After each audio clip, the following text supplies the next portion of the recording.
Terima kasih Anda masih bersama kami di Kompas Petang, saya Cynthia Rompas. Saudara mantan Menteri Komunikasi dan Informatika yang kini menjabat sebagai Menteri Koperasi, Budi Aristiadi membantah mendapat jatah dalam kasus mengamankan judi online di Kemenkominfo. Usai audiensi bersama pimpinan KPK di Gedung Merah Putih Kuningan, Jakarta Selatan pada Rabu siang, Budi Ari buka suara soal namanya yang disebut dalam sidang dakwaan Zulkarnain dan kawan-kawan. Budi membantah tuduhan bahwa dirinya menerima uang dari hasil kong kali kong melindungi situs judi online.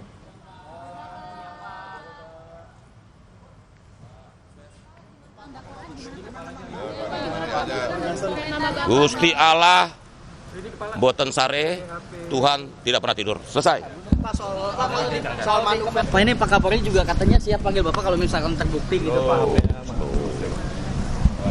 Apa lagi ya? Lagu lama kaset rusak. Ya. Tuh itu aja dikutip tuh, lagu lama kaset rusak.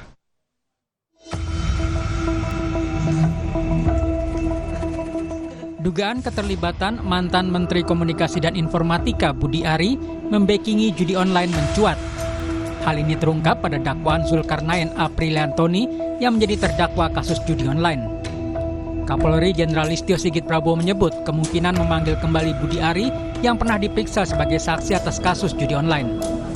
Ya, tentunya kita mengikuti proses sidang, nanti petunjuk dari hakim seperti apa. Yang jelas pernah kita periksa dan tentunya mungkin akan kita konfirmasi ulang apabila menghadap petunjuk. Dalam dakwaan jaksa, Budi Ari yang masih menjabat sebagai Menkominfo disebut mendapat jatah 50% dari keseluruhan website yang dijaga dengan tarif 8 juta rupiah per website. Kepala Pusat Penerangan Hukum Kejaksaan Agung Harli Siregar menyebut bisa saja menghadirkan Budi Ari sebagai saksi untuk diperiksa di persidangan kasus judi online bergantung pada kebutuhan pembuktian jaksa ataupun perintah majelis hakim di persidangan. Kalau yang bersangkutan masuk menjadi saksi dalam berkas perkara ini, tentu penuntut umum selaku pihak yang dibebankan pembuktian ya sebagai pemilik perkara tentu ya bisa saja memanggil yang bersangkutan itu sebagai saksi untuk diperiksa di persidangan itu. Nah, itu dia. Nah, tetapi kalau yang bersangkutan tidak masuk di dalam berkas perkara dalam daftar saksi misalnya, maka itu dikembalikan kewenangannya kepada majelis hakim. Tentu dasar dari penuntut umum menyebutkan pihak-pihak itu dalam surat dakwaannya didasarkan pada fakta-fakta yang ada di dalam berkas perkara. Mantan Menkominfo Budi Aristiadi membantah melindungi praktik judi online. Budi Ari mengaku justru sedang memberantas judi online dan ia pun siap dipanggil sebagai saksi. Saya sama sekali tidak terlibat dalam perlindungan judi online seperti narasi yang beredar, fitnah yang keji ini. Intinya pertama, mereka para peserta tidak pernah bilang ke saya akan memberi 50%. Mereka tidak akan berani bilang karena memang proses hukum. Jadi sekali lagi itu omongan mereka saja, jual nama menteri supaya mereka laku. Kedua, Budi Ari tidak pernah tahu-menahu praktik jahat yang dilakukan mantan anak buahnya itu. Dia baru mengetahui setelah kasus itu diselidiki kepolisian dan terungkap ke masyarakat. Ketiga, tidak ada aliran dana dari mereka ke saya. Ini yang paling penting. Bagi saya itu sudah sangat membuktikan. Ujar. Nama Budi Ari sudah menjadi sorotan sejak November 2024 hingga polisi membongkar keterlibatan bekas anak buahnya dalam melindungi 1.000 situs judi online. Namun sejak awal disorot, Budi Ari membantah keterlibatannya. Tim Liputan Kompas TV. Nama Budi Ari Setiadi disebut dalam surat dakwaan kasus pemblokiran situs judi online Kementerian Komunikasi dan Informatika, Kemenkominfo yang kini berganti menjadi Kementerian Komunikasi dan Digital atau Komdigi. Lalu bagaimana mengusut tuntas dugaan suap ini?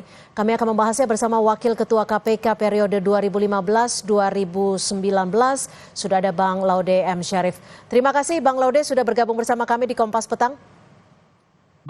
Terima kasih. Mohon maaf juga saya dari mobil, jadi tidak pantas ini pakai t-shirt doang. Sekali lagi mohon maaf. Yang penting perspektifnya dari Bang Laude. Bang Laude, kalau Anda menilai ataupun menanggapi munculnya nama Budi Ari Setiadi dalam surat dakwaan ini, Anda menilainya seperti apa? Apakah memang ada kemungkinan ataupun indikasi Budi Ari terlibat di dalamnya? Ya, Kalau berdasarkan pengalaman saya di KPK selama 4 tahun ya, tidak mungkin ada asap tanpa ada api. Oleh karena itu nggak mungkin jaksa itu berani mencantumkan nama, apalagi seorang menteri, di dalam surat dakwaan atau dalam berkas perkara yang disidangkan sekarang ini, kalau betul-betul tidak ada apinya. Oleh karena itu dugaan saya sangat kuat bahwa betul-betul baik penyidik polisi maupun jaksa penuntut umum yakin bahwa Pak Budi Ari itu memang terlibat di dalam pusaran kasus ini. Untuk apa yang Anda sebut, apakah memang kemungkinannya ada 50% Budi Ari mendapat fee dari hasil perlindungan situs judi online ini, seperti yang disebutkan dalam surat dakwaan tersebut? Ya, itu kan kalau soal detailnya berapa persen dia dapat saya tidak tahu persis. Tapi kalau itu sudah ada di dalam surat dakwaan, berarti semua informasi baik itu dari transaksi maupun keterangan saksi-saksi yang telah diperiksa penyidik dan yang diketahui oleh penuntut umum, ya itu pasti ada faktanya karena tidak mungkin berani ya. Itu kan bisa, apalagi seorang menteri maksudnya. Jadi saya yakin itu tidak mungkin mengada-ada. Kalau seandainya bahwa disebut 50%, kemungkinan materialnya itu ada. Jika Pak Budi Ari melakukan audiensi dengan KPK, apa saja sekiranya yang dibahas dan apa yang bisa dilakukan KPK terkait dugaan tindak pidana ini?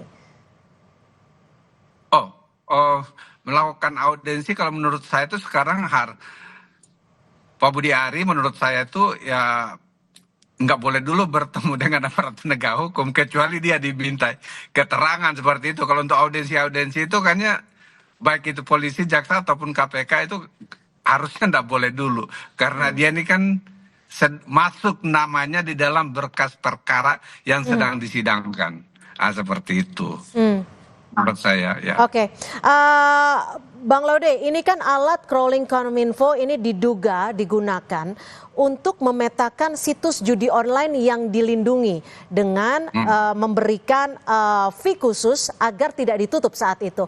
Apa yang bisa sekiranya ditelaah oleh baik itu jaksa, baik itu penyidik untuk membongkar kasus ini? Siapa-siapa saja yang terlibat di dalamnya?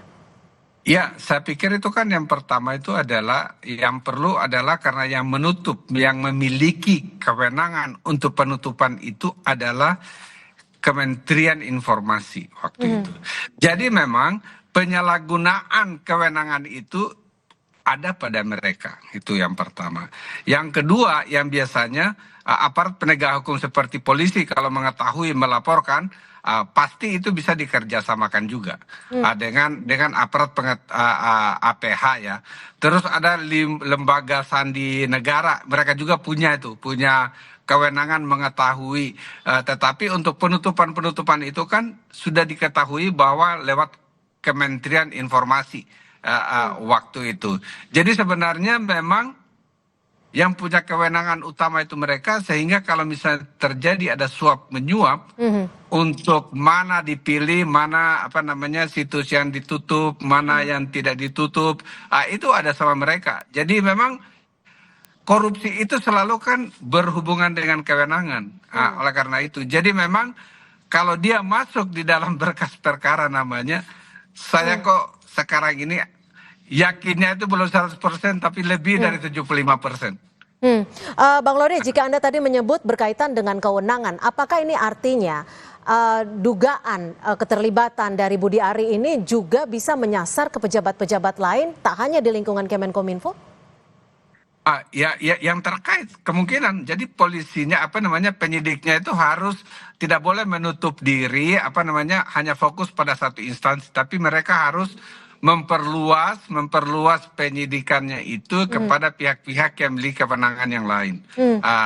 Itu tentunya yang harus ditindak itu hanya yang memiliki peran-peran kunci seperti itu gitu. Ya. Jika nama seorang mantan menteri seperti itu disebutkan dalam surat dakwaan, apakah ada kemungkinan besar ketika mantan Menteri Kominfo ini dipanggil sebagai saksi dalam sidang selanjutnya? Sangat mungkin. mungkin. Tergantung misalnya jaksa melihat itu penting, boleh. Tapi kan bisa juga oleh pengacaranya dia panggil sebagai misalnya dia untuk menyangkal semua tuduhan itu, boleh juga. Tetapi ya bisa diperiksa, bisa diperiksa di pengadilan. Kalau Tergantung untuk aliran jaksanya. dana dan juga transparansi aliran dananya ini, bagaimana sebenarnya cara mudahnya untuk menentukan siapa-siapa saja yang terlibat? Karena kan sebenarnya kalau untuk transaksi dana sudah ada bukti-bukti yang bisa dibuka sebenarnya. Ya sebenarnya itu sudah gampang kalau semua transaksi dana khususnya yang menggunakan bank dalam negeri pasti di PPATK sudah tahu, sudah ada. Sekarang itu apakah transaksi atau transaksi di rekening-rekening itu atas nama direct beliau atau atas nama orang lain yang mempunyai hubungan atau banyak itu, layernya harus dilihat lagi. Dan itu penyidik dan penuntut umum pasti sudah tahu.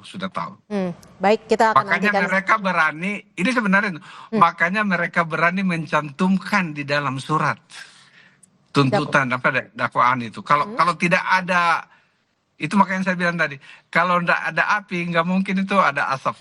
Itu aja. Baik, nanti tentunya akan dibuktikan di persidangan. Terima kasih Bang Laude M. Syarif, mantan Wakil Ketua KPK. Terima kasih, selamat sore. Selamat sore. Saudara, informasi lainnya masih akan kami hadirkan selepas jeda, diantaranya apa dampak hukum dari pembuktian ijazah Jokowi yang kini masih menunggu hasil uji lapor Polri. Akankah hasil uji lapor menjadi penentu? Perbincangannya akan kami hadirkan selepas jeda bersama Tifal Solesa.